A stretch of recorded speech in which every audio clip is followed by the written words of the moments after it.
Chicken fry করব। এই জন্য চিকেনটাকে গরম পানি দিয়ে হালকা একটু বয়েল করে নিচ্ছি।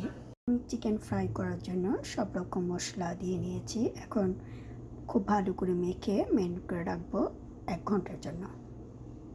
সব রকম মশলা দিয়ে খুব ভালো করে মেখে নিয়েছি। রেখে দেবো 1 ঘন্টার জন্য, কারণ আমার এটা কিছুটা হাফ বয়েল করা, তাই 1 ঘন্টাই এনাফ।